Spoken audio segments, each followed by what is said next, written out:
Tomorrow, Rick Scott will officially become Florida's new governor, with Jennifer Carroll as his lieutenant governor. And inauguration events are already underway in Tallahassee.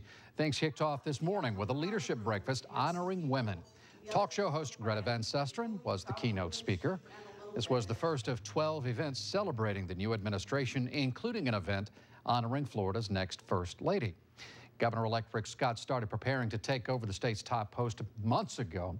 He selected a Bay Area sheriff as a member of the transition team charged with taking a look at the future of state law enforcement agencies. Sarasota reporter Jackie Barron sat down with Sheriff Tom Knight for more on his conversation with Florida's new leader.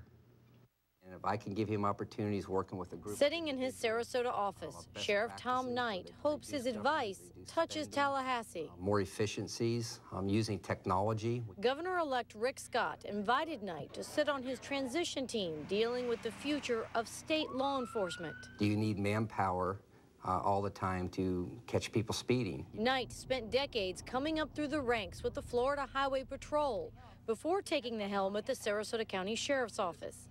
He helped brief Scott last week on the group's findings and suggestions. He was listening. He's a listener.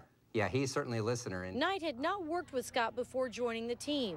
He says he talked to the governor-elect about the FHP. He wasn't aware of some of the issues they had encountered over the years. Knight says the FHP has lost 175 trooper positions and $8 million from its budget over the last few years. The problem is that their salaries and their benefits haven't kept pace with private sector or other law enforcement agencies, and it's made it suffer for 20 years. Scott's questions involved all state law enforcement agencies, not just FHP. Knight says they discussed the FDLE, investigators with the Attorney General's office, fish and wildlife officers, and more. With all the state law enforcement agencies, there's so many of them, and there's got to be so much redundancy amongst all of them, is that why wouldn't they be better served under one umbrella? Scott also asked about the team's feelings on the state's pension plan. They work for a reduced salary because of that package that's there for them. He says Scott promised to protect a retirement package for government employees. He wants to make sure it's going to be there for government employees at the end. Leaving Knight hopeful the new face of Florida gives the state a better shot at a brighter future. In Sarasota, Jackie Barron, News Channel 8.